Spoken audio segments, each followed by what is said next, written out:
What's up, everybody? This is Ty. Today we're going to take a look at the process behind creating the Emma Frost piece from my series of X-Men portraits. I painted this in Procreate 5, knowing that this is something I wanted to get done quickly and not so much for a client. I elected to go straight up digital, and I always start with a rough sketch if that is my goal. Now, if this were for a client, I would definitely approach this differently. I would start with a piece of paper on actual Bristol board, get a refined drawing in that I would ink and then scan into the computer. But knowing the goal here is to get this painted quickly, a rough sketch is more than sufficient. So I'm drawing in Procreate 5 here. I always start with a very loose line.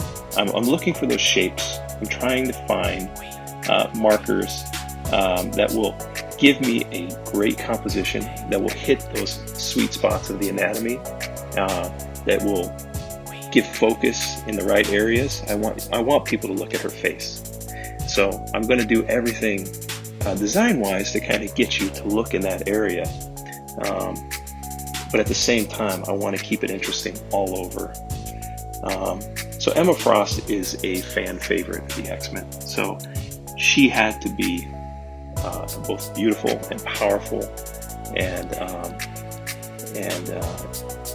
I wanted to make sure I captured that. So the first part of the process here, you see I'm starting with flats. This is a process we call flats. And in Procreate, I do this all in one layer, right? So I'm filling in areas with a flat color that I can go in and select those areas for when I'm ready to paint them.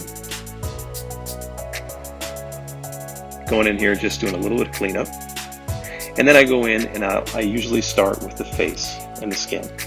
And I'll do a soft, very, very rough rendition of kind of the markers of value with a soft airbrush. Then I get in here and refine with some harder brushes. And it's important to note that you don't want to be overly smooth with your mark making. You want to keep it rough. Skin isn't perfect. Skin has texture, and you want to make sure that you're approaching it with that in mind. So I'll bounce around all over the face, and I'll keep it loose and then continue to refine over the time, over the course of making the painting. So knowing anatomy is important to making all of this work right, to making it all look right. You know, I spent a lot of years and a lot of time learning anatomy, and I still reference anatomy, and I still ensure that I'm going to win when I approach any one of these portraits by just being prepared. So if there's something I'm not sure about, if there's some pose that seems difficult, I'll do some studies prior to approaching the actual piece. So we're getting in here and we're painting in all the details of the face, still keeping it loose. Again, I don't want to lose that texture. That's important to giving that face a really lifelike quality, a really believable quality. So moving over to work on the hands. Again, same approach, right? So I've got the soft brush to start, kind of putting down those key markers of what will give this form, and then I'm going in with a harder brush and just starting to render out a little bit more of that form. Always looking for those visual markers, those shapes, those things that give a read to what it is that you're looking at. Moving over again to her right hand, or the left side of the screen. Same approach here. Starting soft, getting in tighter and tighter with harder brushes.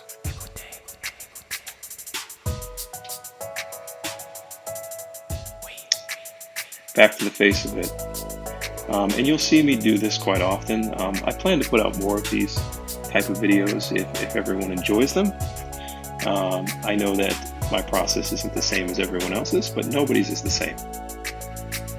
And the way I approach it is probably different than the way another artist would approach it. So the hair is always a challenge, but a fun one.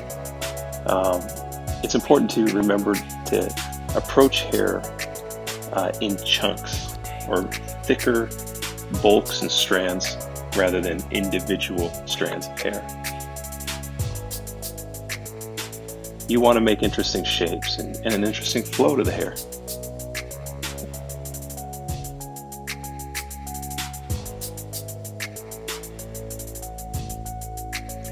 So you can see I've done some color adjustment to give Emma gloves that you see in a lot of her costumes. Not all costumes, but in a lot of costumes.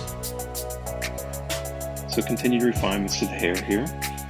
I'm always thinking about light and where the light is coming from. And if you render with that in mind, you're going to be successful. So I'm looking for more of like a backlit impression to Emma with a little bit of a soft fill in the front to kind of highlight the features of her face and her body.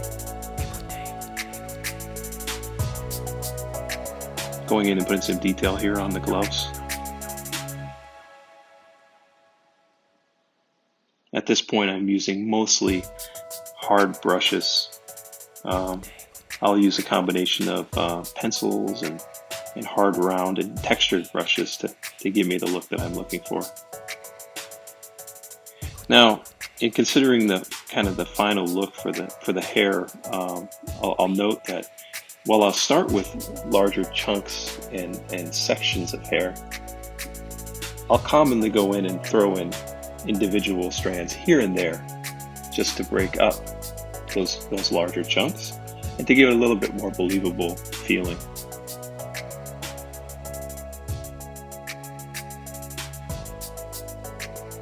Looking for those secondary light sources, those harder light sources. Starting to think about the effects that I want here. And this all happens very quickly. So I'll draw the effect and through a combination of layer blend modes, such as add, screen, hard light, all those different things. I'll achieve a pretty interesting look with the power effects that she has. Now, when considering other parts that aren't the focus, like her face, I'll take a looser approach as well. So you'll see there on her garment and her dress, her costume, that it's much looser than her face.